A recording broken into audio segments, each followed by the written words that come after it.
Not that I'm keeping track. No, believe me, everybody knows. Yeah, okay. That was awesome. Sure. It's really hot for Yeah. Right, exactly. I gotta run to the briefing, but I hear you.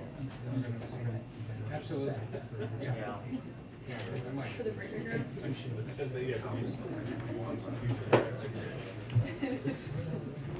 Hello, good afternoon. Okay, as I'm sure you all have seen, there has been a few important foreign policy announcements over the last couple of days, and so we were unable to have a full briefing yesterday, and I wanted to make sure you all had an opportunity to ask some questions on all of our foreign policy news. So today we're happy to have here, join me at the podium, Mr. John Kirby, Admiral Kirby. And he likes to call me ma'am, so I call him Kirby. I'm sure he'll call you guys sir and ma'ams as well. He is the, as you all know, the National Security Council Coordinator for Strategic Communications. Not only does he have an extensive military background, but he also has experience at the State Department, and he is happy to take a few questions. Kirby, I'm going to leave you to it. And thank you. Hi, everybody. Pardon me? Yeah, you too. Listen, just a note off the top. I think you saw the statement, but I think it's worth reiterating. The president had a very good call today with President Zelensky of Ukraine. It was an opportunity for President Zelensky to update President Biden on what's going on the battlefield, on the ground, and to talk to the president about Ukraine's security requirements and capabilities going forward.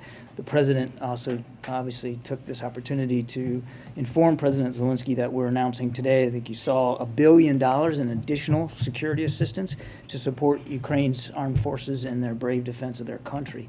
Now, that includes a drawdown of security assistance valued up to $350 million. That's where the Department of Defense pulls from their stocks, as well as $650 million in equipment that's provided through the Ukraine Security Assistance Initiative funds. That's where the Pentagon will go out and procure material according in that amount to then just provide directly to Ukraine. So there are two different buckets of that $1 billion. Now, this is the 12th time that President Biden has authorized presidential drawdowns to help Ukraine defend its democracy, and that brings the total amount of security assistance that we provided to Ukraine to approximately $5.6 billion just since Russia launched its assault in late February, and then approximately $6.3 billion since the beginning of the Biden-Harris administration. The president also informed President Zelensky that the United States is going to send an additional $225 million in life-saving humanitarian assistance to help people inside Ukraine obtain safe drinking water, critical medical supplies, healthcare, food, shelter, and all kinds of other essential items. I think you all realize the scope of the numbers of internally displaced people just inside Ukraine, let alone the millions that have had to leave Ukraine. So since February 24th, the United States has now then provided more than $914 million in humanitarian assistance to address the needs of people in Ukraine and for those who have had to flee. So that's almost $1 billion just in humanitarian assistance. And with that, I'm ready. Okay, we have a question. Thank you, sir. You bet. And my question is more about the temperature in Europe surrounding as you guys are continuing to crank up aid. But today, President Macron said that at some point Ukraine's president will have to negotiate with Russia. And that seems quite different from what President Biden and many administration officials, including I think you have said, about the need of stressing not telling the Ukrainians what to do. Would the administration prefer the French and also other Europeans to sort of dial down the nudging? I think we'll let other foreign leaders speak for themselves and for their countries and for their national interests. I think that's appropriate. But nothing's changed about President Biden's view here is that nothing about Ukraine without Ukraine, and that Ukraine is a sovereign country. President Zelensky is the democratically elected leader of that country, and he gets to determine how this war ends. He gets to determine how he defines victory and how he gets at that outcome. Okay, just real quick, another small associated Russian question. Navalny confirmed today on Telegram that he was moved to a maximum security prison in Vladimir, I believe. Have you guys been able to confirm that? And second, is there any sort of response to the Russians moving them into even stricter confinement? Yeah, well, I don't think we're in a position to absolutely confirm the reports. Certainly, we're also in no position to refute them at this time. Obviously, Mr. Navalny speaking for himself. But I would tell you, we continue to reiterate our demand for his immediate and unconditional release from being imprisoned over spurious charges after a sham trial.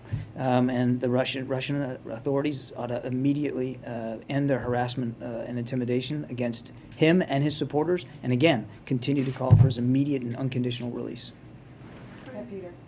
I have a question about U.S. national security. How is it that you guys have determined that it's in the U.S. national security interest to ask Saudi Arabia to drill more oil instead of just letting oil companies drill more here in the U.S.? Well, I think you know, Peter, there's some 9,000 unused drilling permits here in the United States as well. Look, the oil production issue is a global issue, and OPEC plus 3 has already increased preset increases by more than 50% just for July and August, and we're grateful to Saudi Arabia's leadership on that. But we've never said that it's a national security interest that somebody has to pump more oil. And again, there's unused permits here in the United States.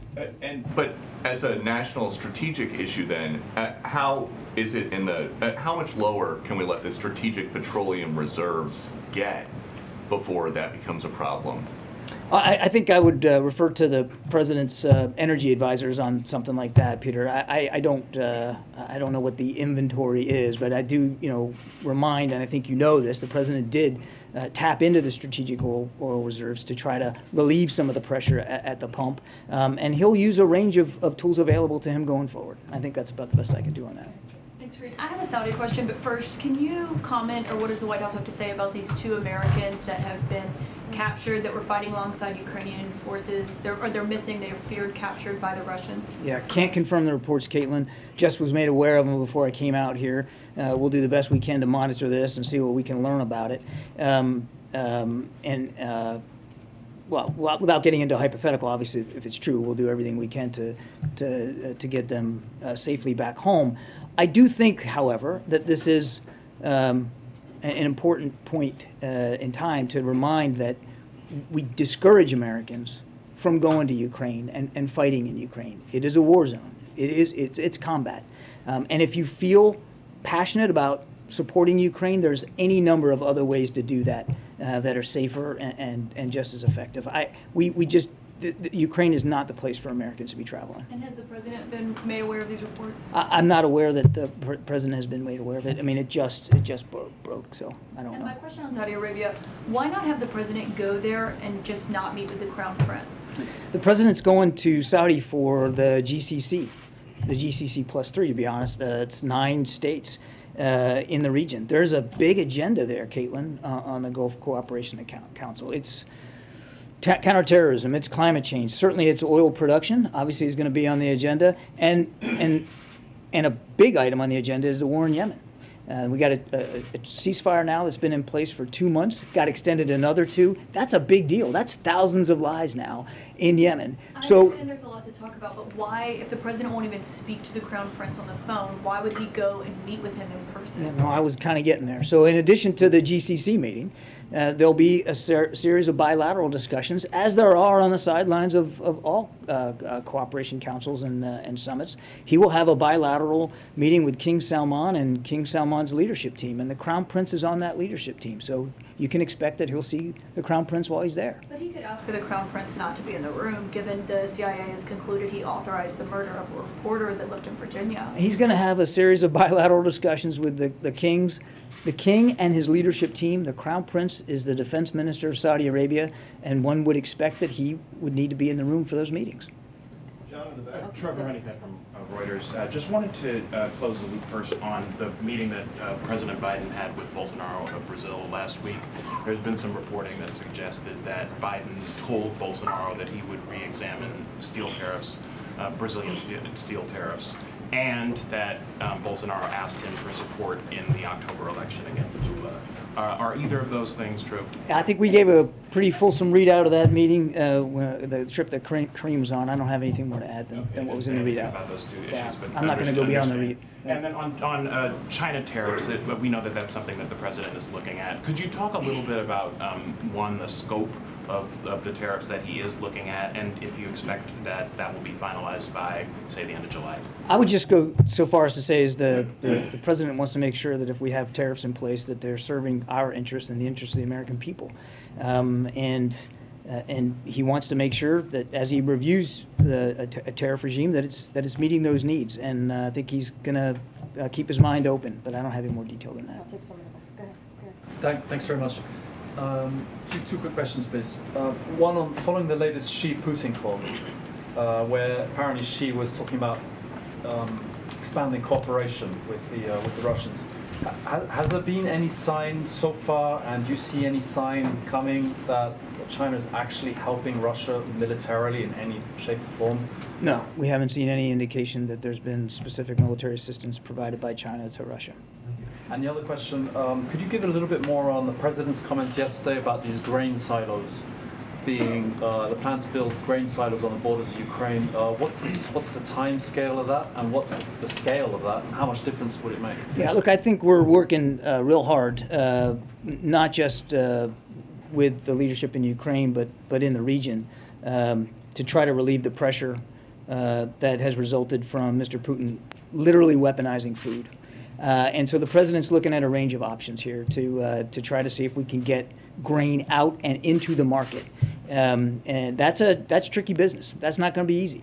I mean, he's essentially got a blockade in the Black Sea where it's not going out by sea. So that doesn't leave you a whole lot of other options, and we're working through with the international community to do that. I don't have any additional information on options about temporary silos, but I can tell you that, again, the president's keeping an open mind here. He wants to do everything he can to try to get that grain to market. Nadia? Thank you. Hi, John. Despite your, I'm going back to Ukraine, despite your announcement today of the military aid to Ukraine, it seems that Europe is divided between two camps. We call it the peace camp, led by France and Germany, Italy, and the justice camp, led by Poland and others, which is basically some want Ukraine to negotiate and others want them to continue fighting. Where does the United States stand? And the fact that you keep supplying them with weapons, does that mean that you are with Poland and the Baltic states and others? The president's on the side of the people of Ukraine. And he wants to make sure that we're doing everything we can to help Ukraine's armed forces succeed on the battlefield, and to give them, if and when this gets to a negotiation, that they have the leverage and the position they need in that. But ultimately, Nadia, that's going to be up to Mr. Zelensky to determine. He is the democratically elected leader of a sovereign state, and their sovereignty is what's at risk right now. And he wants to make sure that that sovereignty is preserved, that they get to decide what that looks like. I want to ask about sort of an ongoing question of an investigation around the death of Shireen Abu Akleh, the Al Jazeera journalist and U.S. citizen. Yeah. I know that Secretary of State Antony Blinken said last week that he would look for an independent investigation, and I was wondering if you all could explain what type of investigation this administration wants. I know a number of news outlets, Washington Post, CNN, AP have come out for investigations, and then also we've seen Mitt Romney and I believe it was John Ossoff write a letter to the administration calling for an investigation. So what type of investigation would you want? What does an independent investigation mean? Well, what we want is obviously for this to be fully investigated, and if there needs to be accountability had at the end of that investigation. We've called for thorough, complete, transparent investigations into her death, and we're going to be watching this very, very closely. I don't have any additional details on what an independent investigation would look like. I just don't have that for you today. But I don't want you to walk away thinking that we don't want this fully investigated and for that investigation to be thorough and transparent. Is this something the president intends to discuss on his trip? I mean, he is going to 2 countries, as Caitlin mentioned, where journalists have recently been killed, and there has been a lot of public outcry. And I know you all talk a lot here about press freedoms, and I'm sure we all appreciate it, but I'm just curious how that's going to come up both in Israel and Saudi It means a lot to Arabia. President Biden, press freedom, and I won't get ahead of the president's specific discussions on this trip. I can just tell you that his foreign policy is really rooted in values, values like freedom of the press, values like human rights, civil rights, and he's not going to be bashful about raising those issues with any foreign leader anywhere in the world.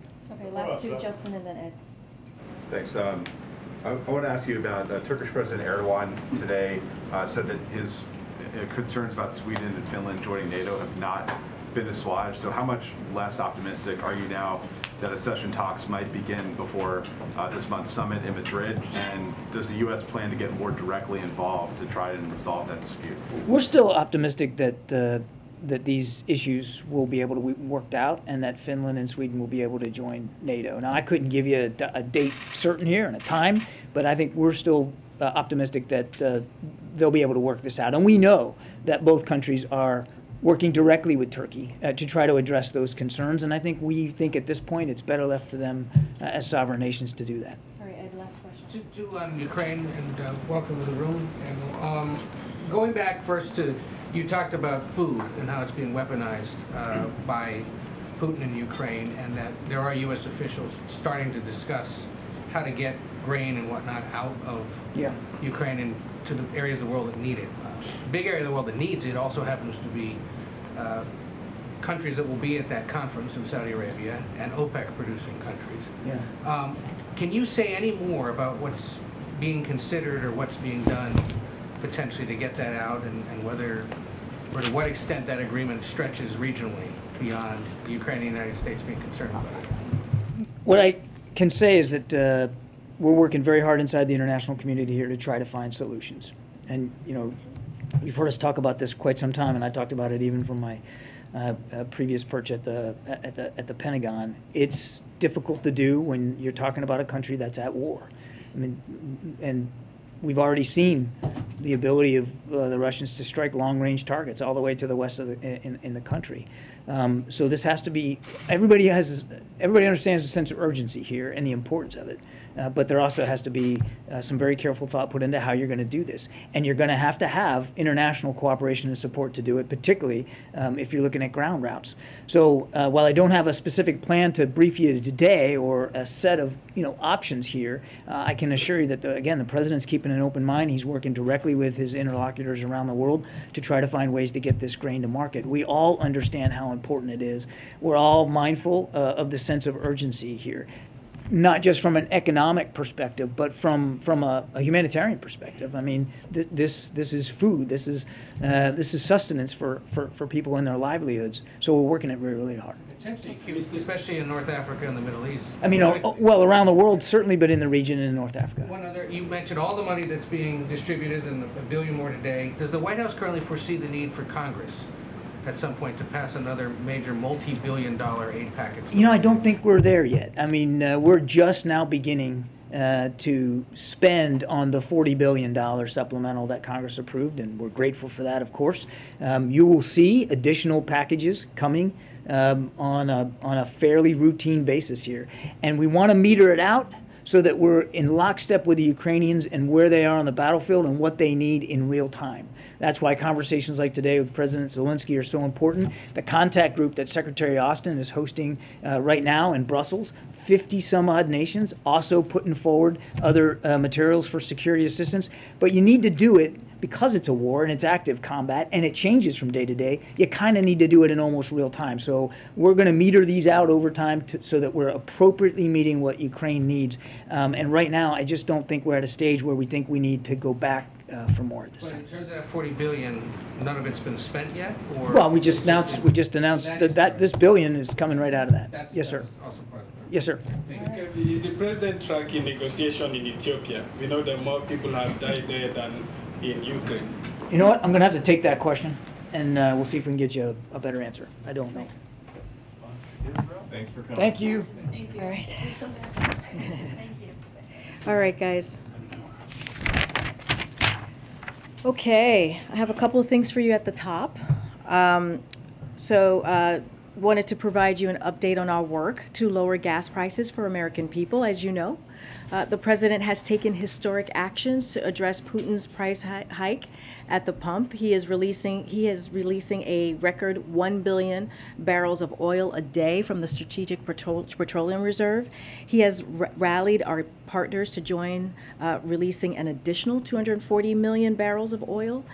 He expanded access to E15, which will lower prices at thousands of gas stations, but oil companies need to step up too. And the president made that clear in a letter to major U.S. oil refiners today. And I have a chart behind me. In a time of global crisis, oil companies should be doing everything they can to expand capacity and lower cost at the pump. Instead, they are charging record profits at the expense of American families. The last time the price of crude oil was $120 a barrel, the price of gas was 425 cents a gallon. Today, it's about 75 cents higher.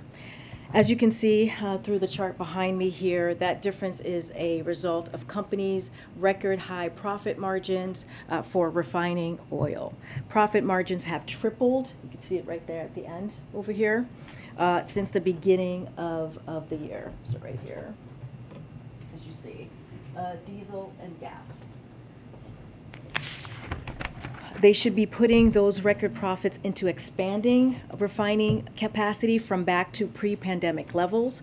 President Biden is putting a spotlight on this and calling on oil refiners to invest those record profits to increase capacity so cost at the pump could come down.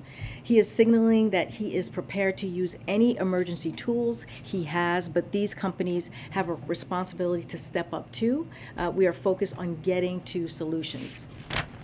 We are also closely monitoring the extreme heat conditions impacting many Americans across the country, and the president has been briefed regularly, including today. Federal agencies are working with state and local partners to provide clear, accessible, and timely information on extreme heat and how people can protect themselves. We are also protecting workers, including through a new administration initiative to proactively inspect over 70 high-risk industries in areas under a heat warning or advisory. Our team is also in contact with the Department of Interior on the horrific and catastrophic floods at Yellowstone National Park, and the president was briefed about this as well today.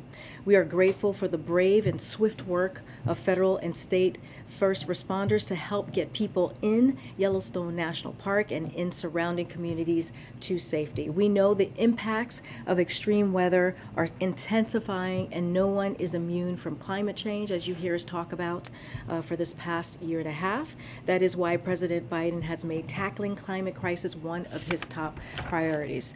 Today as well, we are also commemorating the 10-year anniversary of DACA, which President Biden considers one of his proudest accomplishments with President Obama when he was then vice president. President Biden shared a video message marking the anniversary, and Vice President Harris, the First Lady, and Ambassador Susan Rice are also hosting meetings with Dreamers and DACA recipients here at the White House. In 10 years, DACA has transformed the lives of hundreds of thousands of young people who were brought here as children who only know America as their home. Dreamers contribute to their community in ways big and small. They are on the front lines of the pandemic. Others are job creators and entrepreneurs. Many serve in our military. The president is committed to preserving and fortifying DACA, but as he said in his State of the Union address, we need to provide a pathway to citizenship for Dreamers,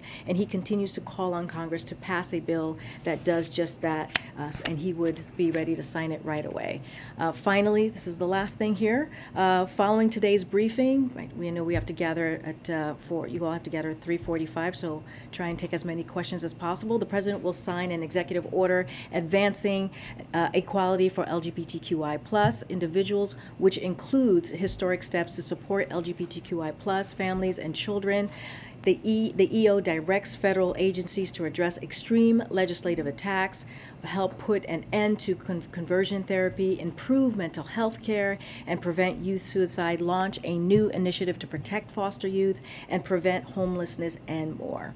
These are historic actions that build on the progress we have made advancing equality for LGBTQI+ Americans and people around the world, but the federal government can and must do more. It's critically by Congress passing the Equality Act. The President will renew his call for Congress to send a bill to his desk. And with that, Amr, you want to take this? Yes. Fed officials expect the unemployment rate will rise to 3.9% next year as they move to lower inflation. Does the White House think slightly higher unemployment is an acceptable trade-off to fix inflation? So, I mean, here's the reality that we're in, and the facts are we brought unemployment down below 4%. You've heard most recently at 3.6, 4 years faster than forecasters thought was possible before we passed the American Rescue Plan, which was over a year ago, back in last April of 2021. Part of that means a transition over the course of the next year. We have added an average of more than 400,000 jobs per month in recent months to something closer, like a cool down, if you will, to the range of 150,000 jobs per month. That would be consistent with the unemployment rate as low as it is now with the 3.6. That will be a good thing and a sign of a healthy economy and also a transition as we are headed towards. Let me just call people I haven't called on yet. Go ahead. Thanks, Karine. In the letter from the president to the refiners, he said they need to work with the administration to bring about a near-term solution. Is there an or else in there from the president? Is there some way that the administration plans to try to hold these companies accountable? You use the word responsibility in your message at the top here. We see it as a patriotic duty, as we've talked about. There's war happening right now in Ukraine that was caused by Russia, which is why we're seeing these hikes in gas prices, especially since Russia has started amassing troops on the border. We've seen a $2 increase of gas prices. So we know where to put the blame on the war, but oil companies, oil refineries, they have responsibility too. What they have been doing is taking advantage of the war, and as I showed earlier, they have tripled their income, and so this is a problem. But what we're trying to do by putting out the letter, we are saying, hey, we need you to act. It is time to act. We want to have a conversation. We want to come to a solution. There is going to be a conversation later this week, I believe, with the Energy Department, and so that's going to happen. So this is basically a bit of a, hey, we want you to act. It's time to act. We have done our part with the Strategic Petroleum Reserve, the 1 million a day for the next 6 months, and so we need them to act. So that's where we are. We want to come to solutions, which is why we say we want to have that conversation, and we'll see where it goes from there. Is there something the president's considering to compel them, or a consequence if that does not happen? I don't have anything right now to preview as to what would come next, but what I will say is that we are calling on them to do the right thing, to be patriots here, and not to use the war as an excuse or as a reason to not put out a production, to not do the capacity that is needed out there, so that the prices can come down. Go ahead. Actually, I probably should have called somebody who I haven't called on, but go ahead. Just very quickly, really quickly. Atlanta Fed economic forecast puts real GDP growth for the second quarter at 0.0% now, with the United States potentially on the knife's edge of a 70s style stagflationary kind of period. I'm curious about kind of your policy preferences. Do you expect that the administration will prioritize stimulus to get growth higher and curtail unemployment, or do you think that you will continue to favor deficit reduction to get inflation down? I mean, look, the president laid out in his Wall Street Journal op-ed very recently what he's doing, the points that he's taking to make sure that we are fighting inflation, attacking inflation. One of them is giving the Fed its independence and allowing them to deal with inflation under their purview. They have the best monetary policies to do that, and so we want to give that independence there. And of course, he has taken actions, as I said early on in the beginning of the briefing, on things that will help ease the cost for families. We understand gas prices are high. We understand, the president understands what it means to have food prices. Again, that's connected to Putin's war against Ukraine and them attacking another country's sovereignty. That's what we're seeing happening there. And so we're going to continue to do everything that we can. We feel that we are in a transition right now from a historic economic growth recovery, and so going into that transition with stability and steady growth, we feel that's going to help with inflation. So we're going to just focus on the points that the president laid out in his op-ed. I'm going to move on so I can get other people. It's okay. Oh, you sure? I'm fine. Yeah, oh my gosh. Okay. Let me get. I'm going to get you, and then I'll start moving around so I can be done with the first row. Are there other industries that you think need to step up in a patriotic fashion to try to help reduce inflation or costs for Americans? So there's not a list that I have right now for you. Right now, we want to focus on the oil refinery, which is why we put out the letter today or yesterday. I'm losing my track of time, and so we see that as an important first step. In making sure that the oil refineries are doing their part, again, patriotic duty, in making sure that they're putting out capacity and they're not taking advantage of a war that is hurting the American public. And so we're going to have a conversation. We're going to get to a solution and move this forward. The president often talks about being a capitalist, and obviously market forces drive a lot of that. So how would he find the balance between trying to encourage them to do more without looking like he is trying to move a sector of the private industry? I mean, look, the facts are the facts, Kelly-O. What we have seen is they are not, their capacity is not there, and from the chart, they are using this moment of war, where the American families are feeling the high costs with food and gas. I mean, that is not a patriotic thing to do, and the president has the right to call them out. And so he's using his perch, he's using this opportunity that he has to make sure that, he always said he's going to use every lever that he can to make sure he's delivering for the American people, and that's what he's going to try and do at this point. Thank you. Yeah. Progressives in Congress are calling for the passage of a windfall profits tax targeting the oil and gas sector. What's the president's position on that? I don't have a position for you to share at this time on that. To oil analysts, they say that one thing we all want to be concerned about is the prospect of a hurricane hitting refineries on the Gulf Coast. Are you aware of any steps the administration is taking now to guard against that possibility? I don't have anything on hurricane at this moment, like what we're going to do to take steps on hurricane and oil refinery. I'm happy to check in with the team and get back to you to see if there is a plan in place, but I don't have anything for you at this time. One more quick thing. Sure. The country's refineries are aging. A major refinery really hasn't been built in this country since the late 1970s. If one were to be proposed, would the president support the construction of a new refinery or oppose it? That one, I've not seen any of that reporting, and that is not something that I can confirm from the podium at this time. Okay. Do you want to go, Andrew? Thanks. Just to try one more time on the refinery issue. Yeah. In the letter, the president said that he's prepared to use all reasonable and appropriate federal government tools and emergency authorities to increase refining capacity. What are those tools exactly that he has? So look, he is open to all reasonable uses of federal government's tools to increase output and lower cost at the pump, including emergency authorities like the Defense Production Act. Already the president has demonstrated his willingness to use that emergency powers to lower costs for families, as I've mentioned, the Strategic Petroleum Reserve, as we're using right now, to get oil every day, to make sure we're doing everything we can to lower costs. The ethanol 15, the homegrown biofuels that is going to help many families across the country, including in the Midwest. So that's a way that the president has acted. And so he is going to, he authorized the use of DPA to accelerate domestic production of key energy technologies as well. And so the letter, just to put in context for a second, the letter is intended to solicit companies' best ideas on how to increase capacity and how the government can help them do it in the spirit of the earnest and pragmatic dialogue. But we feel like this is a good step for us to move forward, and hopefully we'll come and get some solutions. So you're saying you could use the Defense Production Act to expand capacity?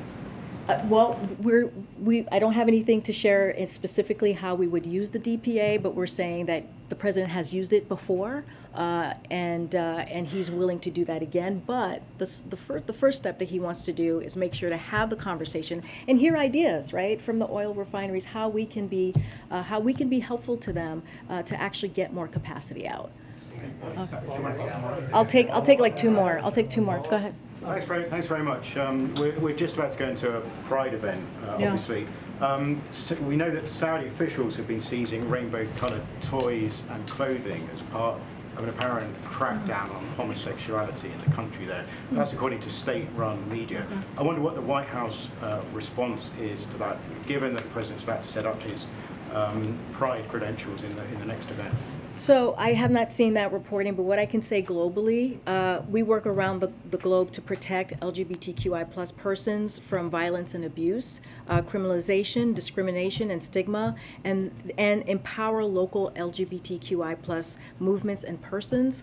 We do this through bilateral and multilateral channels, raising official concerns with governments, both principal and privately, coordinating our efforts with like-minded countries, and offering emergency assistance to LGBTQI+ persons at risk. Through our foreign assistance programming, we support civil society in providing LGBTQI+ individuals and communities with tools and resources to prevent, mitigate, and recover from violence, discrimination, and stigma. We see human rights as being universal. I'm going to take one last more. Well, I'm going to take one last one. Go ahead, Ben. Okay. Jamal Khashoggi's fiance said today she was, quote, very disappointed President Biden plans to meet with Saudi Crown Prince Mohammed bin Salman. She said in a message to the president, quote, if you have to put oil over principles and expediency over values, can you at least ask where is Jamal's body? And quote, what happened to his killers? So will President Biden ask the Crown Prince these questions? You know, first I want to say, you know, just hearing that, it's devastating, right? It is Jamal Khashoggi's widow, and so clearly our hearts go out to her and the pain that she's currently going through. You know, when it comes to human rights, this is not something, the president is a straight shooter. This is not something that he's afraid to talk about. He has those conversations, leader to conversations on a regular basis. I cannot read out right now or lay out what the agenda is going to be or what the conversations are going to be, but I can assure you that when it comes to human rights, this is something that is a priority for this president. I just laid out how, at the end of talking about the LGBTQI+ community, how human rights is universal, and that is very, very true in many ways. And so once we have more to share, we'll share more about what the trip will look like. Okay, I have to go. I gotta go, guys. I gotta go, guys.